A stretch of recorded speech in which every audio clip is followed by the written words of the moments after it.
What's going on, everybody? It's your boy Broadway Joel, the voice of Dominican boxing. Hit that like and subscribe button if you're watching this right now. Please help me out with the algorithm.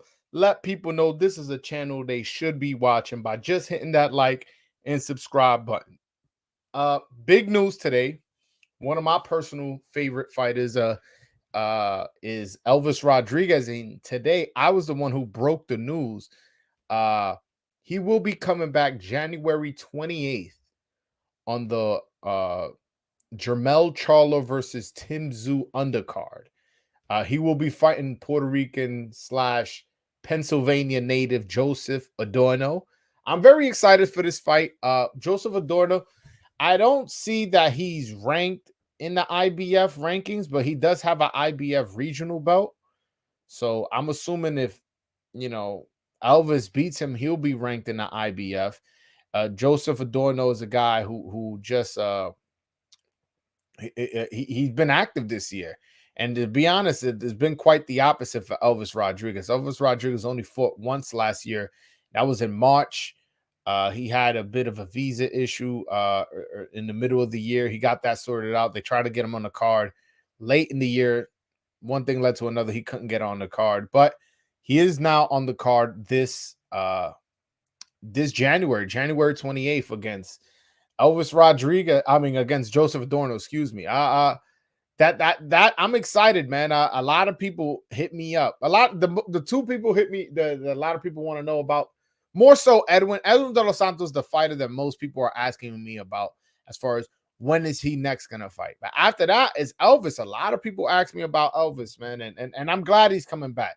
Yo, yo, I don't know. If I was PBC, I would have made this dude a priority because he was getting promoted heavy at Top Rank. You know what I'm saying? You guys, they released him. You guys poached him, got him 2 fights, one on the Canelo undercard, one also on the Tim Tszyu undercard. I just realized it was Tim Tszyu, Terrell Gausha. He was on that undercard. And both fights, he looks spectacular. He's a good-looking kid. He scores knockouts. He knows how to use Instagram. Like, he really is good with his pictures. And I don't know who he has that does his professional videos, but he has a lot of professional videos where he puts it out and stuff like that. Like, I like how he conducts himself. He's trained by Freddie Roach. I don't know why. It just feels like they never really made him like a top priority. Like, he's kind of like just somebody they're just throwing on a card. But whatever. Nonetheless, he's on the card. Joseph Adorno is not a nobody. He's somebody who is definitely somebody that, like, you got to watch out for. You know what I'm saying? Somebody who Top Rank also had as a high prospect. Somebody who lost to Michelle Rivera on that same card, by the way. Not it's funny. Funny I mentioned that. It's on that same card. That Elvis fought.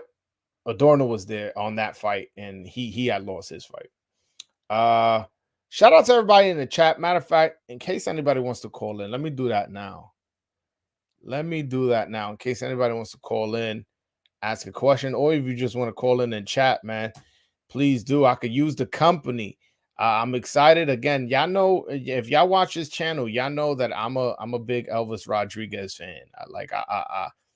I like the way he fights. I like that he scores knockouts. I like the fact that he's trained by Freddie Roach, so he's getting top quality sparring and training. You know, he has Marvin Samudio as his assistant trainer. Yeah, no, this is big news. This is big news in the Dominican boxing community. A lot of us are excited. Yeah, VV, shout out to you. Says, I'm excited. Elvis is my favorite Dominican. Yo, I hope he's your favorite Dominican after me. Nah. Shout out to my man VV, always showing support, always showing me love, man. I really appreciate you, VV. But yeah, man. Hold on. Let me put that up there. Hold on. I'm excited. Elvis is my favorite Dominican. Hopefully after Broadway, he's your favorite Dominican. Shout out to my man VV. Hold on one second. Let me see. Let me send this link to this guy in case he wants to join in. There's a also in another news of Dominican boxing.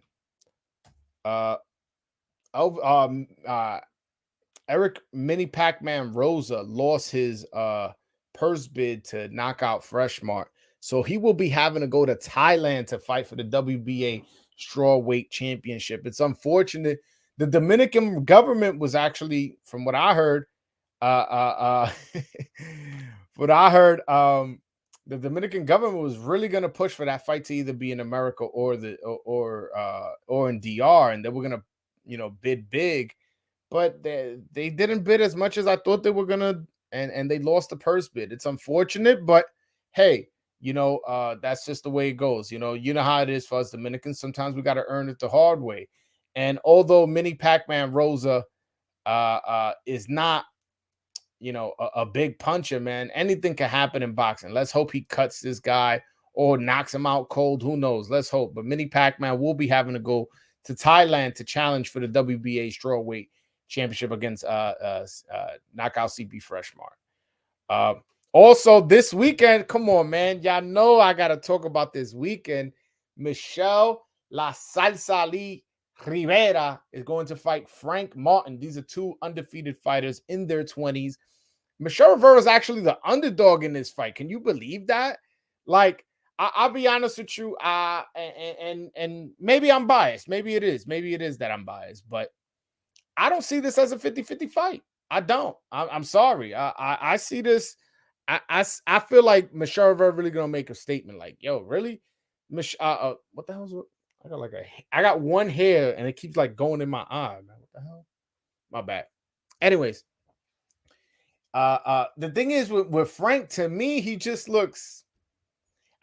He is fast. He is fast. His record shows he's a puncher, but like, who's he really knocked out? So we don't know if he's a puncher yet. But to me, he looks basic. Like he does like the same like 2-3 moves. I don't feel like I see him do anything where it's like spectacular. You know what I'm saying? He doesn't have the experience. He's shorter. He's older. He has a shorter reach. Like almost every advantage is to Michelle Rivera's side. I don't. I listen. I'm a. Excuse me. I'm gonna call the power even because all right, Michelle doesn't have a lot of knockouts, but he has fought the better competition. You know what I'm saying? So like, if you give Frank Martin the type of competition Michelle Rivera, maybe he wouldn't have all those knockouts. So I'm gonna call the power even.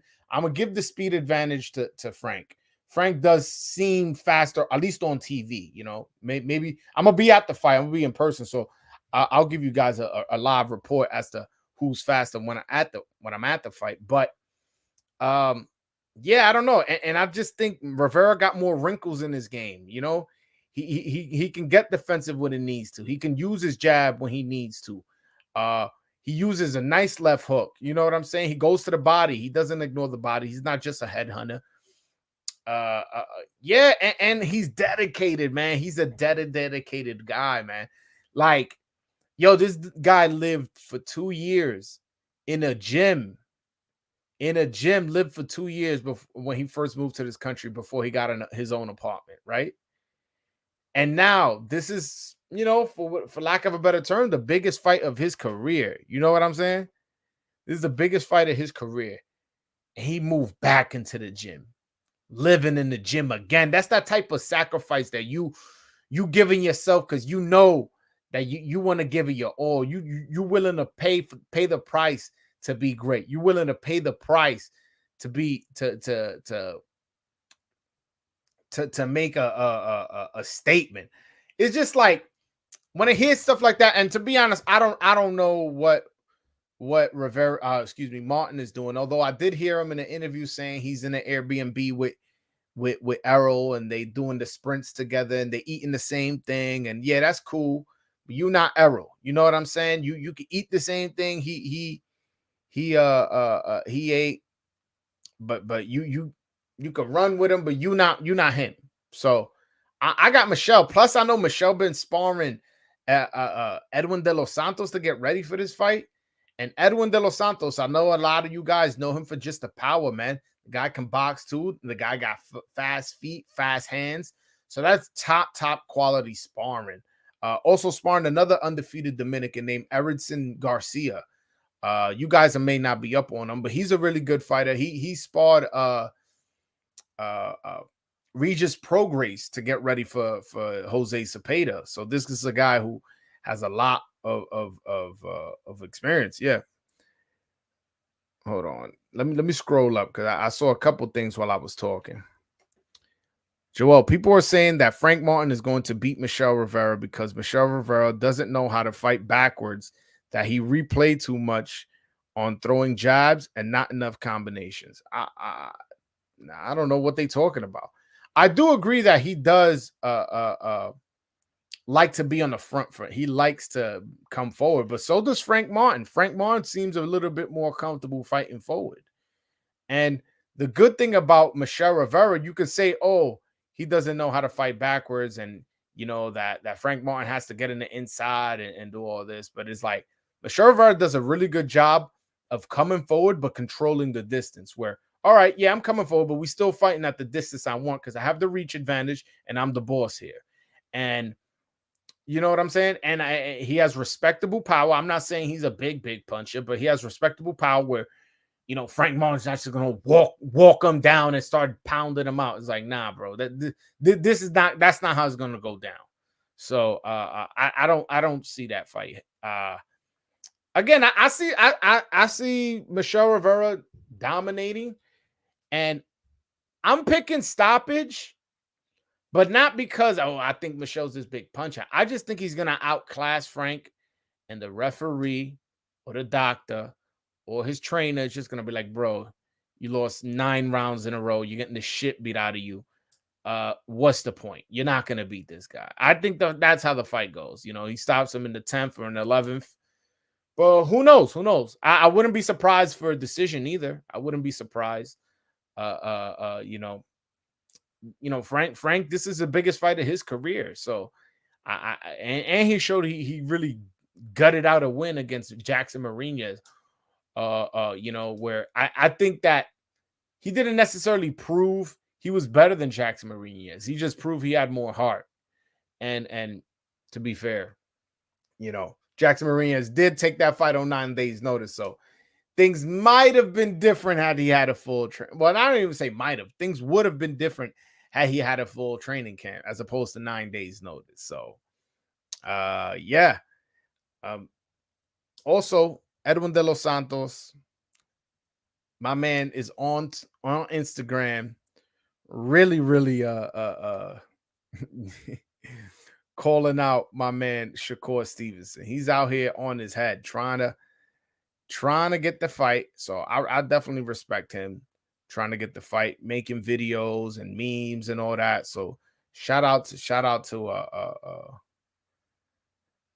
to my man Edwin. Oh yes, that's another thing about Dominican news. Yeah. At the WBA convention, they announced that, you know, Pueyo and Antoine Russell will be fighting each other, and then the winner will have to fight Ismael Barroso. I contacted Pueyo's people, and they told me that fight's not done, that they don't know what they're talking about, that fight's not happening as of yet. You know what I'm saying? That those are just rumors. I don't know what to believe, but this is a rumor I've heard for a while, you know, that Gary Antoine Russell and Pueyo. In fact, didn't I make a video on this? I made a video on excuse me, a video on this like when was it? A minute ago. Hold on 1 second. Let me see if I can find it. Yeah, I made it 3 months ago. 3 months ago. Hold on. I'm a screen share the video I made. I'm not gonna play it unless y'all want me to. Type in the in the chat if y'all really want me to. But yeah, look. Alberto Pueyo versus Gary Antoine Russell could be next. That was 3 months ago, right here. Yeah, I don't know. I mean, these people late on reporting, but you know, y'all spoiled, man. Y'all subscribe to the Voice of Dominican Boxing. So if you're a loyal subscriber, you already knew that this fight was a possibility. VV, Pueyo got to fight Barroso. I mean, after Gary Antoine Russell allegedly. I mean, so we'll see. I don't know because when I spoke to him, he just said those were rumors. Well, not him, his peoples. They said those were rumors. But where there's smoke, there's fire. Not. I doubt that they want to just tell me right away what's moving and what's grooving. Like, oh yeah, this was happening. They offering this much money, and we want that much money, and it's gonna be another that. Not all the times I get the specifics like that. Sometimes people, they cool with me, but they understand that I'm a media person and they want to protect the negotiations by not saying nothing. But from what I heard, those are rumors. That's from a direct source, man. You know what I'm saying? As far as Dominican boxing goes, De Los Santos has the most talent, in my opinion. Listen, a lot of people are high on him. They saw his power. They saw his speed in that fight against Rayo. Y'all know me, the man of the hour, Elvis Rodriguez. That's who I like. If I had to bet my money, that's who I would bet on. But we got good fighters. Look, this Saturday we got Michelle Rivera. There's some of y'all in the chat that are gonna put, would put your money on him. There's other people who really like Carlos Adames. There's other people who really like Hector Luis Garcia. I mean, again, or based off resume and accomplishments, I always say Garcia is the best Dominican because you got to be fair. He's the one beating the tough fights, and then you got let's see who else has the second best resume because he obviously has the best resume. Who has the second best resume? I mean, Adames beating Deverenchenko when he moved up from 54 to 60, was the underdog and pulling that upset. Then in his next fight, he stops Montiel, who went all 12 with Charlo. That's pretty impressive as well. Pueyo beating Batia Akhmadov was an impressive win as well. Again, with Elvis, I talk about with Elvis and Edwin. We talk more about potential, what we see and what we like, man. I really, really like in both of them, both Edwin and Rayo. Rayo, you hear me? Edwin and Elvis. Yeah, hold on. Listen, bro, a bum isn't KO and Rayo in 3 rounds. I'm so hyped for that dude. Santos is destined for greatness. Man, yo, his name was buzzing, man. Buzzing. Everybody, listen, he's the hottest Dominican right now. As far as if you want to talk about who's the trajectory, who people ask about me the most, like I mentioned earlier, is definitely Edwin. People want to know who is he going to fight, and he's in a perfect division. The only thing is there's mad Dominicans in that division, so I hope they don't throw them in against each other. Michelle's at 135, Edwin's at 135. Ederson Garcia, who I mentioned earlier, you guys may not be familiar with him. He's at 130. Garcia's at 130, moving up to 35 to fight Tank. So we got a lot of Dominicans in that whole, 2 weight classes. So hopefully they don't have to mix it up. I'd rather not. I'd rather see them. I want to see him against what's his name? Cruz, Pitbull Cruz. VV, what's going on, my brother? Good evening. Good evening. I'm glad to be back on the channel. I heard you mention the best Dominican, so I got to, sing Elvis Rodriguez's praises. He is a great fighter, the future of Dominican boxing. But I also must say, we cannot forget Juan Carlos Payano. He does have wins over Rashid Warren. He has a win over Chimito Moreno. He deserves his flowers too, even though he's on the back 9. He's a great Dominican.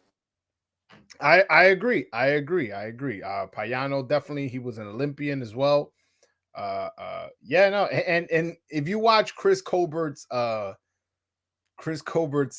documentary on Netflix, Chris Colbert goes to Miami, right, to go train, and Payano beats the shit out of him.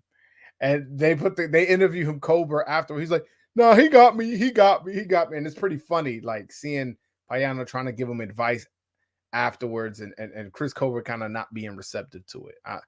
I don't know if it's just that Chris Colbert can't beat Dominicans or what it is. I don't know what it is, man. Yeah, I was gonna mention it. That'd make him 0-2 against Dominicans. And Payano's a it's bantamweight. sparring. It's sparring. He was still an amateur, and Payano was a pro, but still, it's funny to see because he was talking mad shit. You know how Chris Colbert talked, and then he got his ass whooped.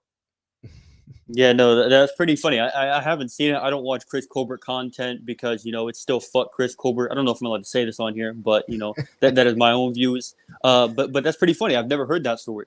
Yeah, yeah. In the documentary, he had qualified for the Olympics, and like he went to Miami to get like extra sparring or something like that.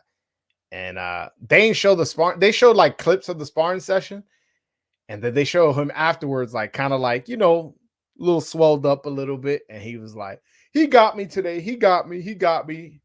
And then they were like, "Oh, yo, Payano, he sleeps in the gym."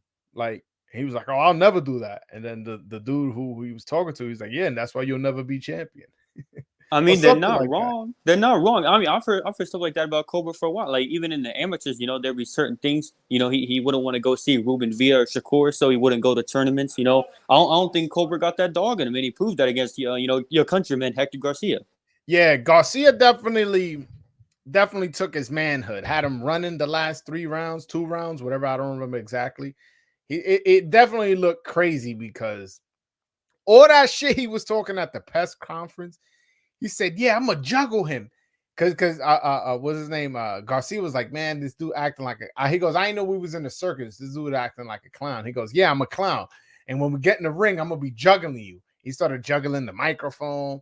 He was just straight playing him, and I'm like, "Whoa!" And then it just come fight night, he got dropped, hurt, running. I was like, "Whoa!" Like I had never seen Garcia before that. I was like, "Whoa, who the fuck is this guy?" It's pretty interesting to watch. Yeah, no, I had expected Chris Colbert to beat him convincingly, and I did admittedly sleep through that fight because I wasn't really interested. I woke up and everyone's telling me, "Yo, Chris Colbert lost," and that was just one big victory lap for me, especially after all the things he was saying about Shakur Stevenson for years. You saw the whole back and forth him and Shakur had on the boxing voice. Yeah, I saw that. It was hilarious. That shit was crazy. I saw that live too. I remember I was just watching as a fan, and I was like, "Oh shit!" Like that's crazy. Yeah, Uh, no, I don't usually watch the boxing voice, but someone had sent me that video, and I was like, okay, I got to go check this out because I know, I'm pretty sure Colbert has a pretty close relationship with the boxing voice, so I know he's on there quite often. So, but yeah, I'll watch Chris Colbert. yeah, it's funny you mentioned the boxing voice. So all my listeners who are watching me, I will be on Friday's show. I believe it's 9 a.m. Eastern time when I'll be on. I haven't confirmed what time I'll be on. I'll find out probably later today or tomorrow, and I'll tweet it out. But yeah, and I'll be on the boxing voice. Go over there, represent my Dominicans, talk about the Michelle Rivera Frank Martin fight, and among other things as well. Vivi, you don't support the boxing voice, but you at least support that episode.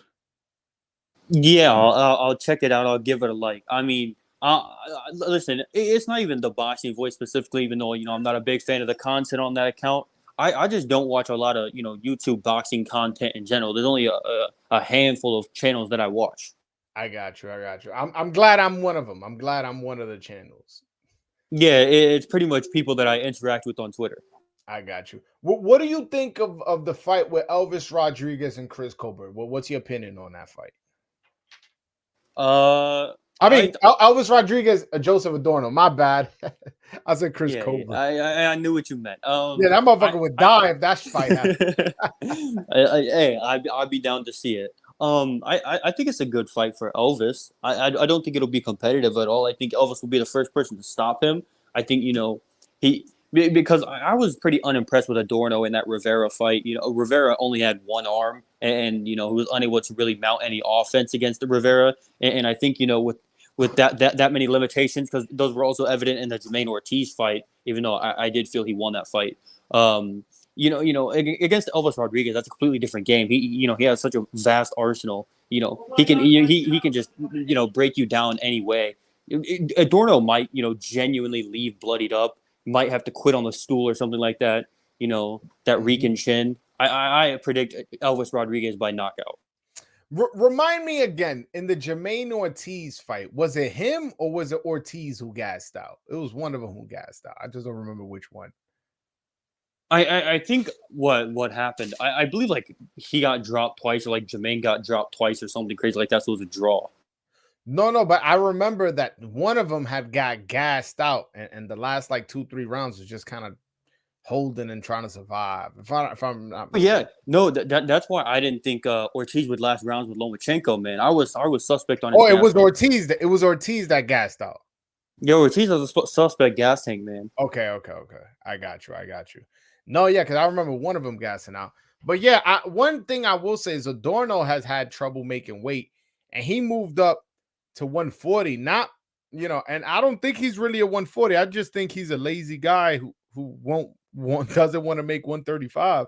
And you facing a puncher at 140 who's tall, like, yo, I met Elvis Rodriguez. I'm 6'1". Yo, Elvis at least like 5'11" or something. Elvis is tall. I'm like, he's registered on BoxRec as 5'9". I'm like, 5'9" where? He's a big dude. Hold on, let me see if I can find that picture.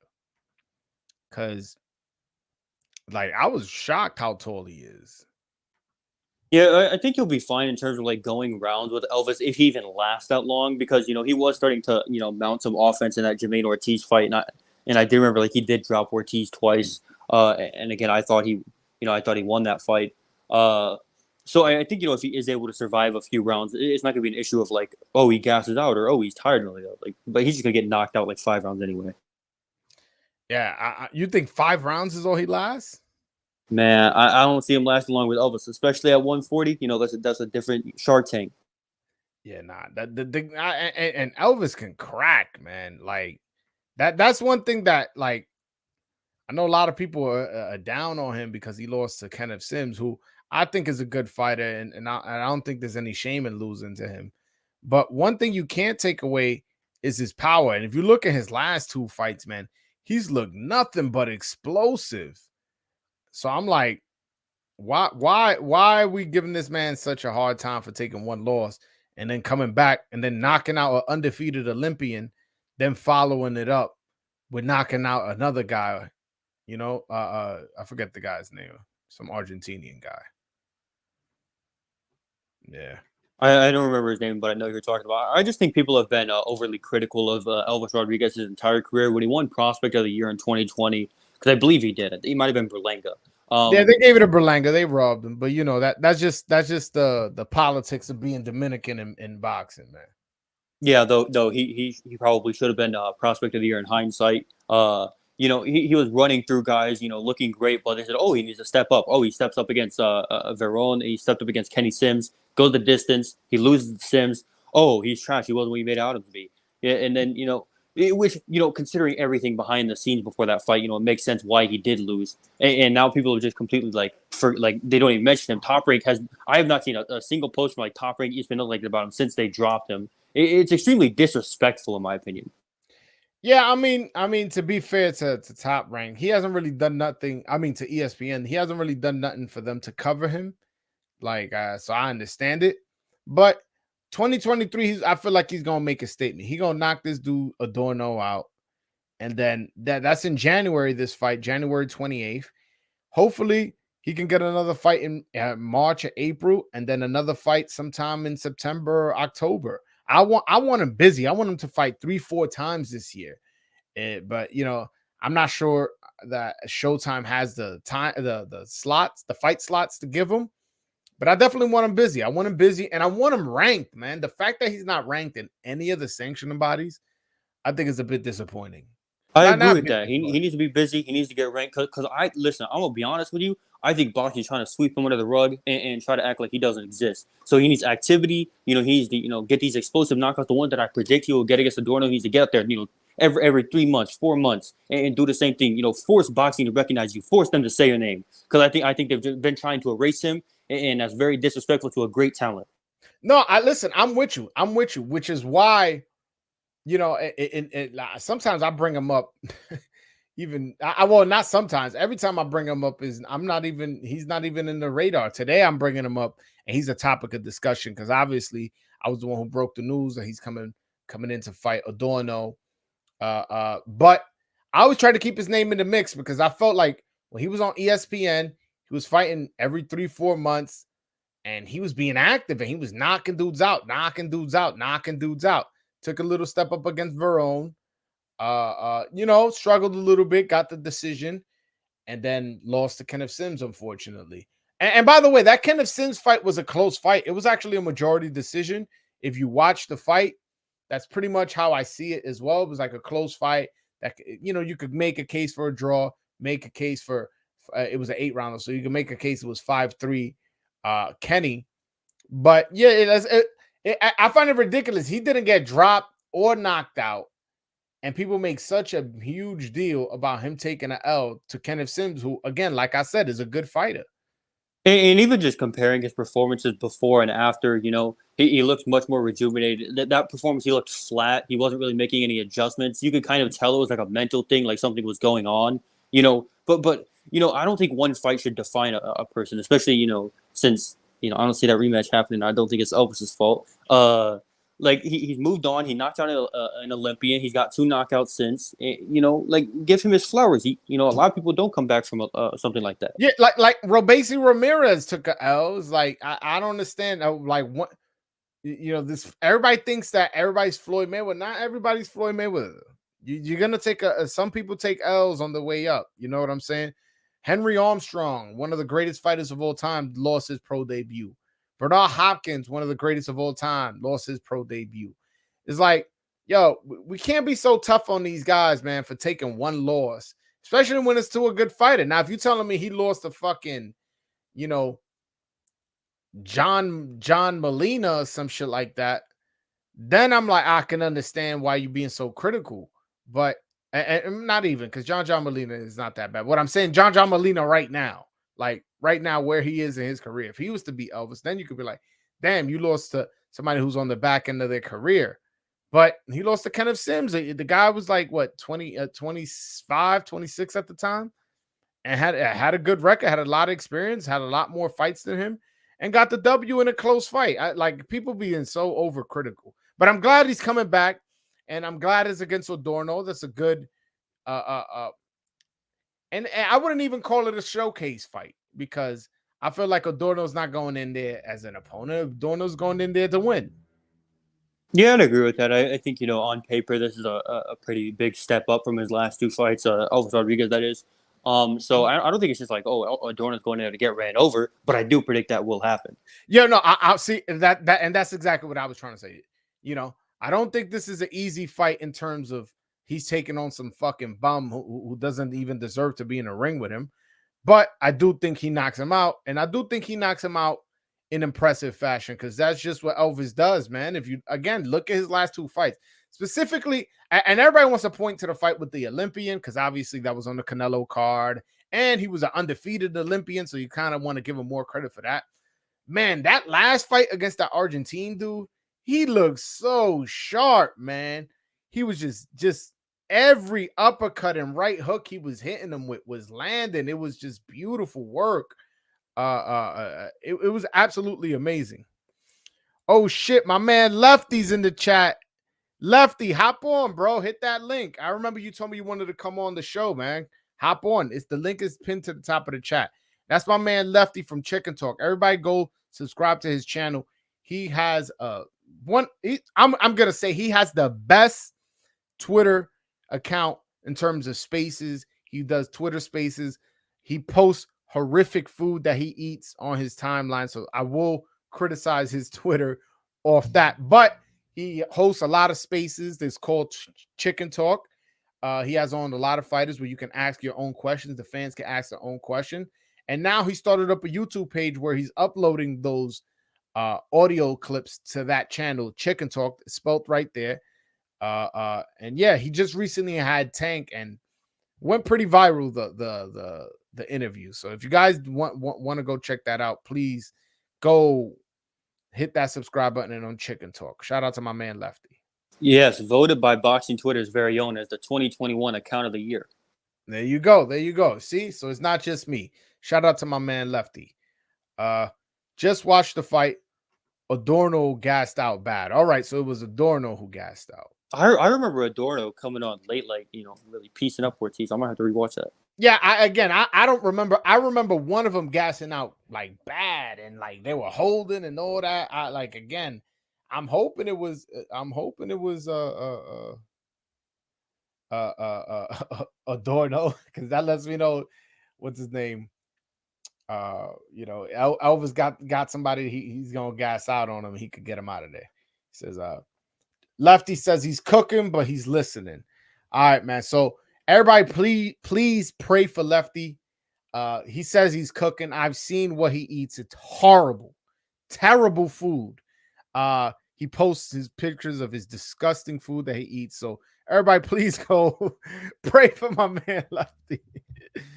It's crazy because he will like suggest those kind of foods to like random fighters too. They were in Montestaniona space suggesting like alligator ribs and stuff like that. Yo, bro, I hopped on the space today, right? And I was just listening, and fucking Lefty's telling me how there's a restaurant by where he grew up that sells cooked raccoons and shit like that.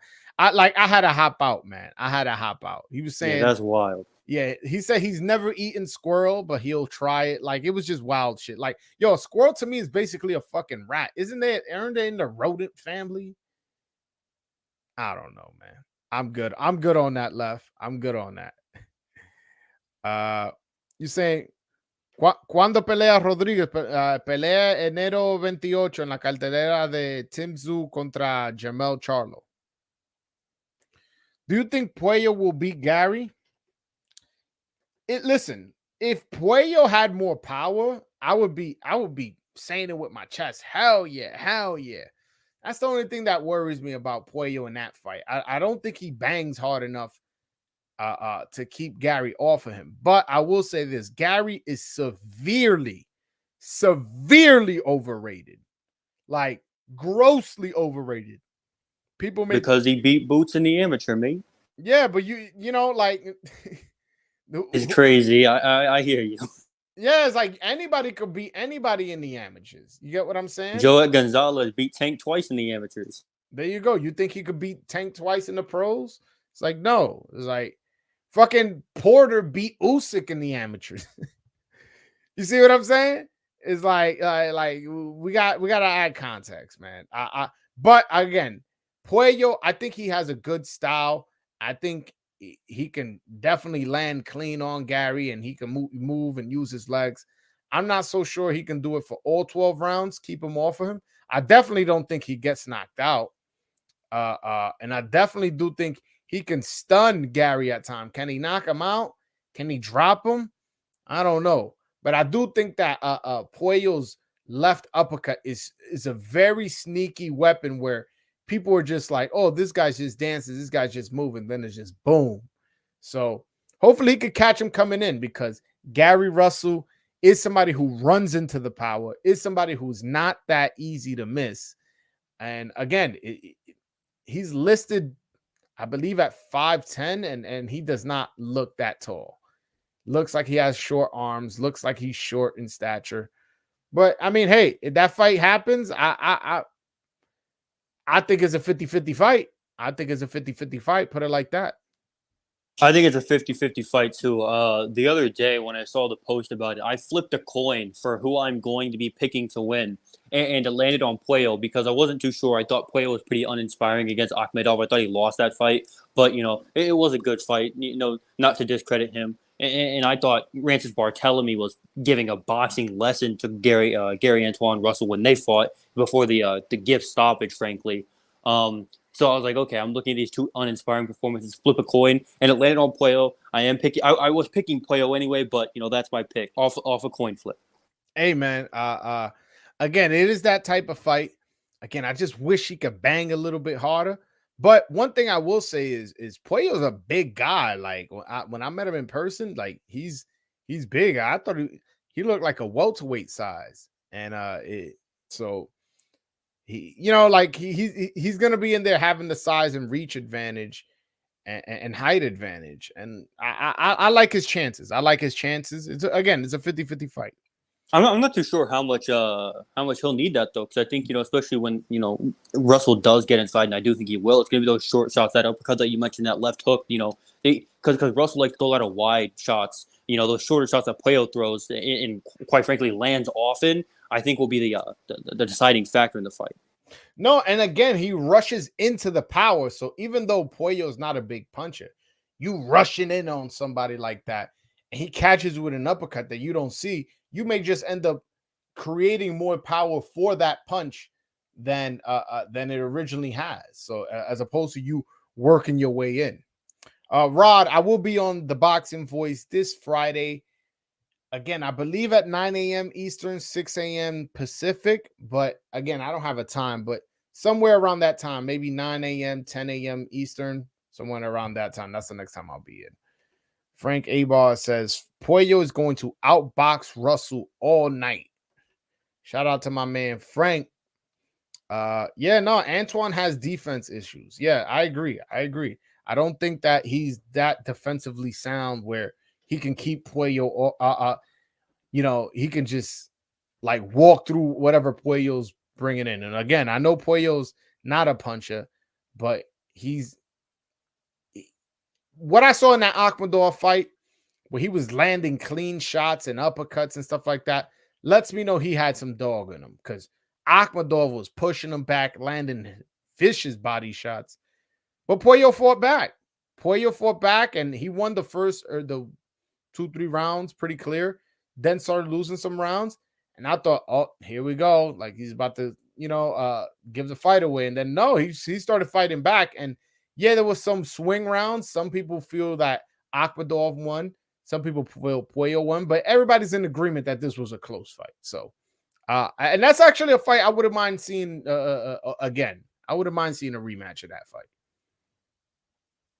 I mean, I also think that kind of experience will only help Alberto Pueyo, because he did get that experience against the Swarmer. But I'd say Akhmadov was a bit of a more technical Swarmer than Russell is. So when he does get in the ring with Russell, he's more attuned to that kind of style. Yeah, I was just gonna say he had the perfect previous opponent to train for Russell, an aggressive southpaw in Akhmadov. So it's like, all right, now you find another aggressive southpaw in Gary Antoine Russell. So it's like, hey, like it couldn't have been any better. If his muscle memory's still there from all those sparring sessions he had with aggressive southpaws to train for Akhmadov, and then again in the Akhmadov fight, he can then do the same. Yes, Rivera Martin is this week. Yeah, we've been talking about that earlier. I'm picking Michelle by stoppage. Let's go 11th round. Why not? I'll give an exact round. Man, Matias don't beat no Elvis Rodriguez. You crazy? This is where we need those Twitter soundboards where I can like spam the red X thing. Right? It's like, listen, Subriel Matias, good power, aggressive fighter. But again, he's there to be hit. And when you fight somebody like you fight a puncher like Elvis, maybe you can make the argument he beats Pueyo. And again, I also think that's a 50-50 fight. But I think Elvis sleeps him. You can't just run up on Elvis, who's a puncher like that. Like Elvis, that right hook. And next time I have him on, and now that he has a fight lined up, I'll have him on. It hasn't made sense for me to have him back on my channel. Now that I have him on, next time I have him on, I'm gonna ask him like, "Are you really right-handed?" Because the way he rips that right hook is nasty. I'm like, damn, like this dude is nasty. Yeah, I've been saying it for a while. I've talked to you about it. I think Elvis Rodriguez stops Subriel Matias. He for one is a life and death merchant. But I think that can be attributed to his leaky defense. He has a suspect chin in my opinion, and his gas tank. He looked solid in the Anani rematch. He should have never had a rematch with that guy. The Jukenbaya performance, he got him out of there in 6-7 rounds. But he went to war with him. I don't know. I need to see more from Matias. He's a big puncher. Very talented former. He gets inside, breaks you down, but against Elvis Rodriguez, man, I don't know. Especially with that chin, I don't know. Yeah, I don't know either. I've seen him get dropped before. I never seen Elvis get dropped. So these are two punches, but I've seen one hit the ground before. You get what I'm saying? Yeah, and I also think Elvis is just like technically a much better fighter than Yeah, Matias. He's yeah. much sharper. Elvis actually has defense. He has a nice high guard, and a lot of people criticize Elvis' work rate. Some people feel like he doesn't throw as much punches, but since he's a puncher, he's looking for the shot he wants. So he's actually thinking in there. Quick story about Elvis Rodriguez. I've said it on the podcast before, but I'm not sure if you ever heard me say Vivi. So Elvis Rodriguez. So when I went to go see Garcia fight Gutierrez and Pueyo fight Akhmadov in Florida, I flew down there. I was as media. His manager was like, "Oh man, we're sitting seat whatever. Come up, interview Elvis, and then come back down." So I go up and I interview Elvis. I interview, I take a couple pictures with him, and I was like, "All right, guys, I'm gonna go back downstairs to go to the media." And then the Brandon Lee fight is starting. Brandon Lee versus who did he fight? That was when he fought Will Madera, I think. Yeah, Will Madera. Yes. So I'm getting ready to go back downstairs, and Elvis is grabbing me. He's like, "Nah, bro, stay and watch the fight with us." It's like this. You know how like it's early in the fight, not a lot of people were there. So he's like, "Yo, bro, there's seats everywhere. Just come watch, sit down, watch this fight with me. This is my division." I was like, "All right." So we're watching, and he's breaking down the fight as we're watching. He's like, "Yeah, look, you see the jab? He keeps bringing his jab down with his left hand. Look, he keeps doing it. He keeps doing that. He's gonna end up getting dropped with a right hand. And then boom, he gets dropped. And he just looks at me. I'm like, yo, this dude's boxing IQ is high. He's breaking down the fight in real time to me, telling me what's gonna happen. So that let me know that he's a very smart fighter, So his low activity, what he's doing since he's a puncher, he's trying to pick his shot. So he'll have his high guard slowly, get your rhythm down, and then he'll start whipping that right hook.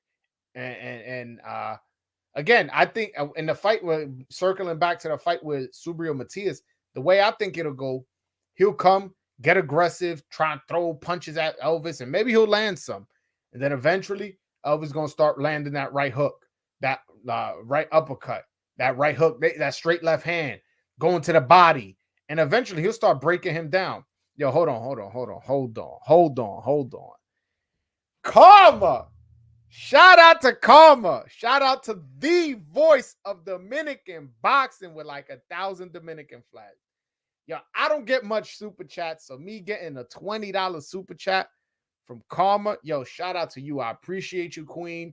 You always support me. You always in the chat, always, liking my tweets and retweeting them and stuff like that. So I really, really appreciate that, man. Means a lot to me that you're supporting the channel.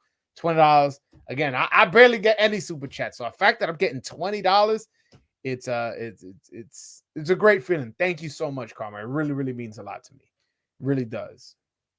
And by the way, when Karma's on the spaces, man, I gotta be watching what I be saying. I be talking like it's just us guys there, and then I'll see Karma as a listener down there. I'll be like, oh my god, she probably thinks I'm an asshole.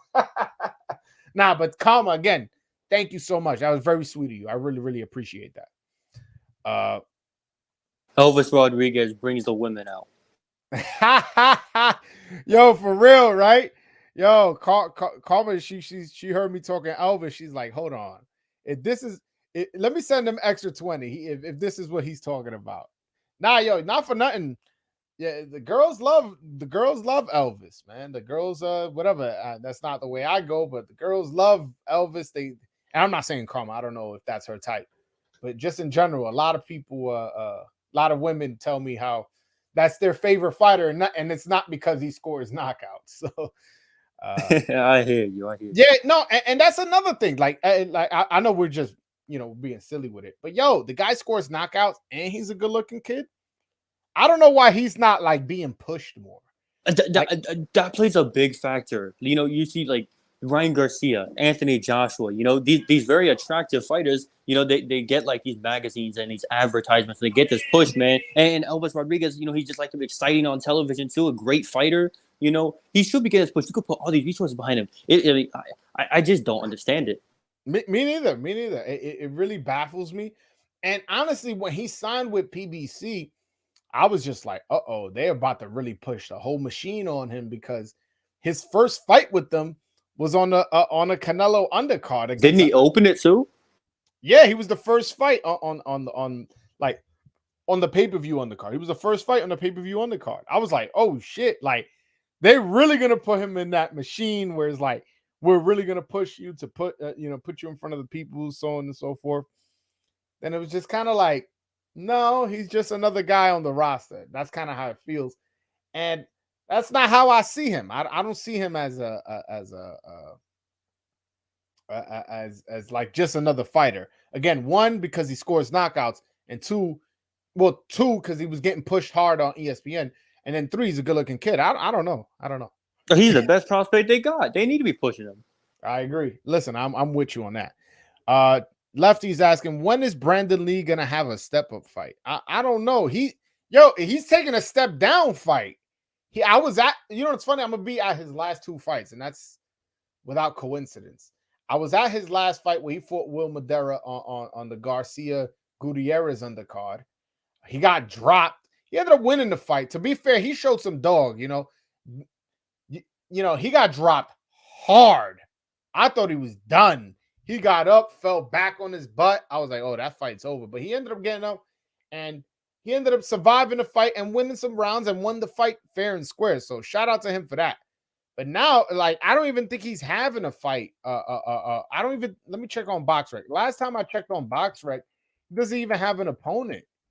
Meaning, whoever they eventually end up putting in with him is probably not going to be that good. Probably not going to be that good. Hold on. Let me see who BoxRec got him fighting. But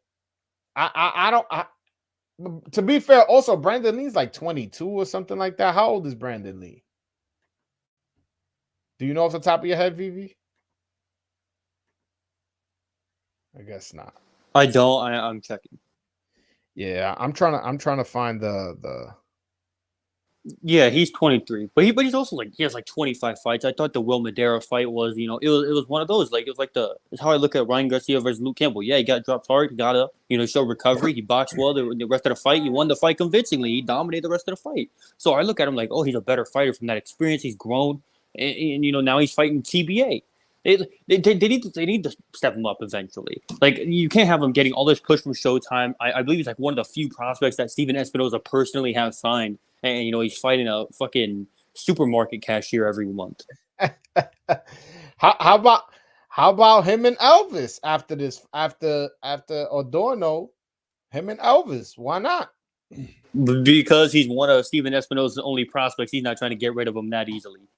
Yeah, nah. I think he knows.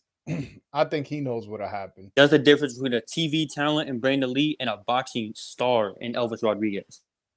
Nah, I totally agree with you. I think I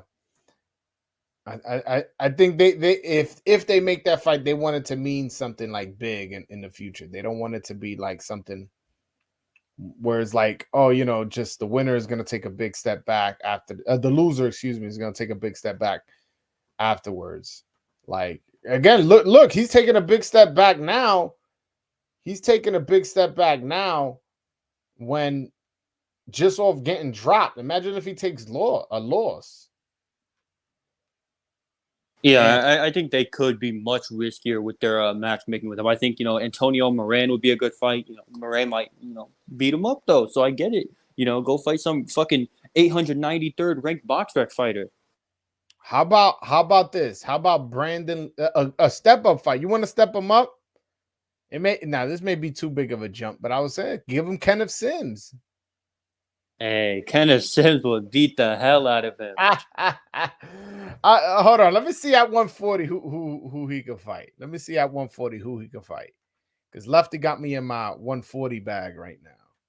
That's my favorite division right now. Like, as far as talent-wise, I feel like it's the deepest division. I think without a doubt it's the best division in boxing. And, it just keeps heating up. We got an announcement for Ponce versus Matias. I believe that's going to be on a PBC show in February. I think that's what they said. Teofimo Lopez back in the picture with the win. Even though I thought he lost that fight, Regis Prograis got a title again. The division is heating up again. It's a great division. Yeah, no, but that's definitely a 50-50 fight. That Ponce versus Subriel Matias fight. That's a 50-50 fight. Ponce can seriously crack. No, for sure. How about Steve Spark for Brandon Lee? Was that too much? Man, listen, yeah, maybe like 2 months ago, I would have said that's a good fight. Go for it, man. Steve Spark beat the hell out of Montana Love. I don't know about that. Uh, Victor Postol. I think Postal's retired, but yeah, no, Postal's still like in terms of talent, a top 10 fighter in that division. No, but I'm saying that's a fight you think is good for him. Well, I'm not trying to see him lose, so probably not. This dude is for like no offense to Brandon, I did think that Will Madera fight was a good step up, a learning experience, and he looked good in that fight. But I'm not high on him. I don't think his ceiling is that high in the sport. Nah, listen, I would agree with you. I would agree with you. I think his powers though is legit. I don't think. Listen, to me, I'm big on if you could punch somebody with one shot and take them out. I don't give a fuck who it is. It could be a grandmother. You know what I'm saying? If you got that kind of power, your power is legit. And I've seen him do that against decent opponent. Nothing crazy, but definitely. I feel like his power is legit, but it's just I don't know. It's just like he doesn't have the boxing skills. Like, and I've seen him try. He kind of looks awkward when he's trying to do it too. You know what I'm saying? I know his father's his trainer. That may be another case where he needs to leave his father and go with a Ronnie Shields, a Derek James, Robert Garcia, Javon Sugar Hill, Andre Rozier, like guys who have a lot of experience. You know what I'm saying? Like that's something. I'm not a big fan of fathers training in the sport, especially because, so recently when we see these young fighters leave their fathers, you see these improvements, Devin Haney, Ryan Garcia, multiple times. And then you see fighters, that don't leave their fathers, whether it be their father's fault or their fault, and they just look flat, no adjustments being made because, their fathers never fucking boxed a day in their life and doesn't know what he's talking about. Maybe it is what Brandon Lee needs. Even Floyd Mayweather left his father. He eventually went back, but even Floyd Mayweather left his father. You need to get those different looks in a different gym. Like, I mean, like if you're just with the same guy, getting comfortable and not really, learning from other people, other perspectives, eventually you're gonna, get to a point where you're not really improving. Totally agree with you. Somebody's suggesting Brandon Lee versus Rances Bartholomew. Is that too big of a step up? I'm thinking someone, more like Petros Ananian or Javier Molina for him. Okay. Petros Anyan, the guy who beat Subriel Matias. He ended up Subriel Matias, to be fair, he ended up knocking him out, in the rematch. So he got his get back. Shout out to Subriel Matias. I'm looking forward to that Jeremias Ponce fight. Who do you got winning that? I think I don't that's a 50-50 fight. That fight's not no easy. That's not no gimme. I still haven't made a pick for that fight. It's just I think there's still a lot of question marks with Ponce. So I'm not too sure. I'll definitely have to watch both of them back a little bit more before I make an official pick on that fight. When it was announced, though, I did lean Matias just slightly. Yeah, those Argentinian dudes, man, they're tough, man, tough. I'm leaning Ponce as of right now, but like, ask me next week, I may very well just switch to Subriel Matias. I may just change my mind. Like, I'm high on Ponce, and although I did mention earlier, Subriel Matias does get careless with his defense. The power's legit. I think even you would admit that Subriel Matias' power is legit. He has 100% knockout ratio.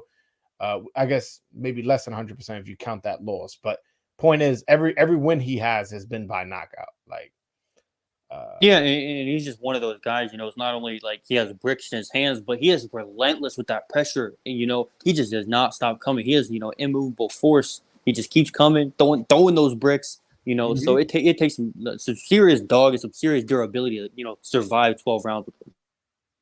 Yeah, nah, for sure. But yo, Vivi, thank you so much for hopping on. I'm about to end this. Everybody watching, please hit that like and subscribe button. I want to thank one more time Karma for sending me those $20.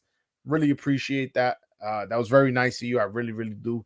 I will be again going on the boxing voice this Friday. So if you guys want to go check me out over there, I would appreciate that.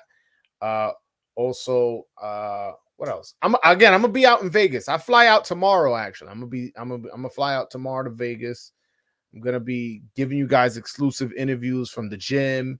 From I'm going to see Hector Garcia and Bob Santos and Mini Pac-Man and all those guys at the boxing gym. Then I'm gonna cover the weigh-in with Michelle Rivera and Frank Martin. So I'll have some exclusives for that.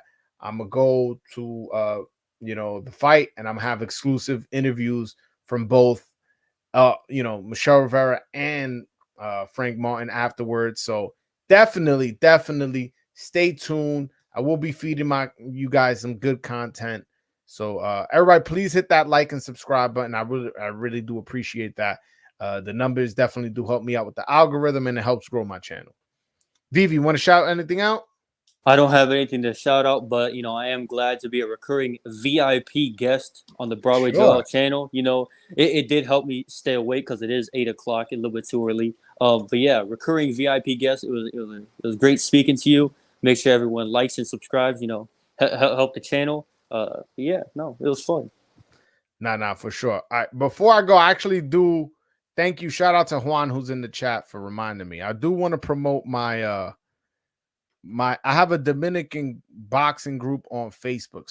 So for those of you don't got to be Dominican to join. Just if you're gonna post something, it has to be about Dominican boxing. That's the only rule of that my YouTube group. So everybody who has Facebook, is called Dominican Boxing right here. I am the administrator. I post a lot of my YouTube clips here. I also post, fight posters. I post video clips for my interviews. And again, I want other people to. Right now, I'm the only one posting. I'm posting stuff that Adames posted on Twitter here, on the Facebook group. I posted that Rohan Polanco, a Dominican, signed with Top Rank. He was a former Dominican Olympian. So I definitely want you guys to go join that Dominican Boxing Facebook group. Anybody who has Facebook, that's just a safe place where if you want to complain about a decision, you want to, shout out your favorite fighter, you want to talk Dominican boxing, you want to plan a little group to go to a certain fight and buy a whole section out, or you want to do this, you want to do that, that's a safe place to do it. So Dominican Boxing, that is my Facebook group. Everybody please go hit that follow button on that. But I definitely, please do, man. And Juan, thank you so much for reminding me. Vivi, thank you again, my brother. I think you were the one that corrected me on this. I thought Matias was Dominican for the longest time, and I remember and I mentioned him like being Dominican or something. And you were like correcting me, like, oh no, he's Puerto Rican. Yeah, he's Puerto Rican. I'm glad. If I'm not mistaken, I believe his parents are Dominican, and he was born in Puerto Rico, born and raised, or one of his parents. I don't know. I'm gonna interview him. It's just has the fight been formally announced? I don't think so. I think the post was about like a purse bid or a date or something like that, but I don't think they've had like an official announcement. Yeah, because this promoter has been very difficult with me about me interviewing him. He tells me, oh, like they have to have a date for you to interview him. I'm like, bro, like that's not the way I do my interviews. I do my interviews about your life and this and that, and I get deep. And he just wasn't trying to hear it. He wants the interview to be done when they have a date. So I'm gonna well, maybe not tomorrow, because I'm gonna be running around these next few days out in Vegas, but I'm gonna hit up his promoter one of these days. So all right. So Lefty saying that Coppinger announced it today. So all right, so I'll hit him up when I get back from Vegas, right? Good luck. Yeah, for sure. But all right, guys, thank you so much for hitting that like and subscribe button. Until next time. Peace.